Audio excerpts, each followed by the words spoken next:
அனைவருக்கும் வணக்கம். இன்னைக்கு நம்ம சேனல்ல வறுத்து அரைச்சு விட்ட குழம்பு எப்படி டேஸ்டா பண்றது அப்படிங்கறத பார்க்க போறோம் இந்த வீடியோல.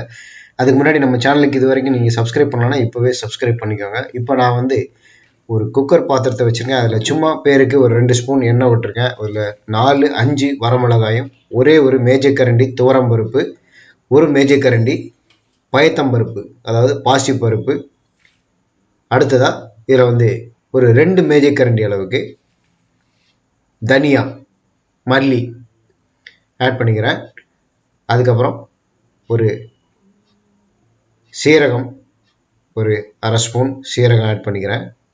அப்புறம் ஒரு அரை ஸ்பூன் அளவுக்கு வெந்தயம் ஆட் பண்ணிக்கிறேன். இது எல்லாத்தையும் நம்ம அந்த லேசான எண்ணெய் விட்டு லேசான சூட்டில் வறுக்க போகிறோம். அதாவது நல்லா வறுத்து வச்சுக்காங்க. நல்ல வாசனை, இந்த வறுக்கும் போதே நல்ல வாசனை, அருமையான ஒரு வாசனை வரும். அந்த வாசனை வந்த பிறகு இதை ஆற வச்சு மிக்சி ஜாரில் போட்டு நல்ல அரைச்சி வச்சுக்காங்க. கொஞ்சமாக தண்ணி ஊற்றணும். இப்போ நான் ஒரு அரை மூடி தேங்காயும் இதில் ஆட் பண்ணியிருக்கேன். இதையும் அதோடு சேர்த்து நல்லா வறுத்துட்டு நம்ம தனியாக எடுத்து வச்சுக்கிறோம். இதை நிறைய தண்ணி ஊற்றிடக்கூடாது, கொஞ்சமாக தண்ணி ஊற்றி கொழு கொழுன்னு அரைச்சி வச்சுக்கணும். இப்போ வறுத்து அரைச்சதை நான் ஒரு மிக்சி ஜாரில் போட்டு ஆற வச்சுருக்கேன். திரும்பவும் ஒரு குக்கர் பாத்திரத்தை வச்சுருக்கேன். அதில் ஒரு 4 ஸ்பூன் அளவுக்கு சமையல் எண்ணெய் ஊற்றிட்டு கடுகு அதில் போட்டிருக்கேன்.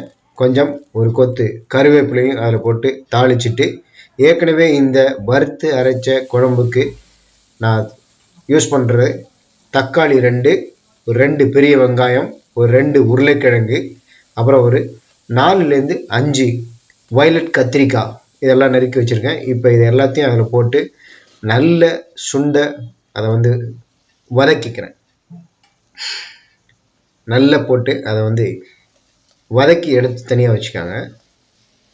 இப்போது இந்த மீன் டைம் இது வதக்கும் போதே நம்ம ஒரு எலுமிச்சம்பழம் அளவுக்கு புளியை நல்ல தண்ணியில் போட்டு கரைச்சி வடிகட்டி எடுத்து வச்சுருக்கேன். இப்போ அந்த புளியையும் நான் இதில் கொட்ட போகிறேன். இந்த புளி கரைசலில் அது நல்லா வேகணும். இப்போ அதில் அரை ஸ்பூன் மஞ்சள் தூள் ஆட் பண்ணுறேன். இதில் அரை ஸ்பூன் அளவுக்கு மஞ்சள் தூள் ஆட் பண்ணிக்கிறேன். அப்புறம் நல்ல 2 டீஸ்பூன் அளவுக்கு கல் உப்பு ஆட் பண்ணிக்கிறேன். இப்போ இதை அடுப்பை கொஞ்சம் பெருசாக வச்சுட்டு நல்லா கொதிக்க விடுறேன். இது கொஞ்சம் கொதிக்கும் போதே நாம் ஏற்கனவே அந்த வறுத்து அரைச்சி வச்சிருக்கக்கூடிய அந்த குழம்புக்கு தயார் பண்ணி வச்சிருக்கக்கூடிய அந்த விழுதை இதனோட ஆட் பண்ணுறேன். நிறைய தண்ணி ஊற்றிடக்கூடாது. இதை அதில் போட்டுட்டு கொஞ்சமாக தண்ணி ஊற்றி நல்ல அதை ஊற்றிட்டீங்க அப்படின்னா அந்த குழம்பு பார்த்தீங்கன்னா நல்ல கொழு கொழுன்னு வறுத்து அரைச்சி விட்ட குழம்பு. ஒரு 10 நிமிஷம் இதை நல்லா கொதிக்க விடுங்க. இந்த கரைசலை அதில் ஊற்றிட்டு கொஞ்சம் பெருங்காயத்தூள் ஆட் பண்ணிக்கோங்க.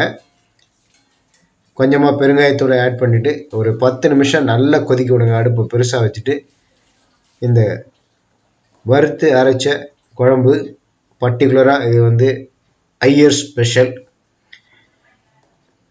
இந்த குழம்பு பார்த்தீங்கன்னா செம்ம டேஸ்ட்டாக இருக்கும். ஒரு தட்டில் சுட சுட சாத்தை போட்டு இந்த குழம்பையும் அதில் ஊற்றி ஒரு 4 ஸ்பூன் அளவுக்கு நெய்யை ஊற்றி ஏதோ ஒன்று சைட் டிஷ் அப்பளமோ ஏதோ ஒன்று வச்சு சாப்பிட்டோம் அப்படின்னா செம்ம டேஸ்ட்டாக இருக்கும். குழந்தைகள்லாம் கூட இதை ரொம்ப விரும்பி சாப்பிடுவாங்க. இதில் நம்ம அவ்வளவா காரமும் ஆட் பண்ணல. இது மாதிரி நீங்களும் குழம்பு செய்து பார்த்துட்டு, வறுத்து அரைச்ச குழம்பு செய்து பார்த்துட்டு நம்ம வீடியோ பதிவுக்குள்ள உங்களுடைய கமெண்ட்டுகளை தெரிவிங்க. மறக்காமல் நம்ம பிஎஸ்என் கிச்சன் யூடியூப் சேனலுக்கு சப்ஸ்கிரைப் பண்ணுங்கள். வீடியோ பிடிச்சிருந்தனா லைக் பண்ணுங்கள், எல்லாருக்கும் ஷேர் பண்ணுங்கள். நன்றி.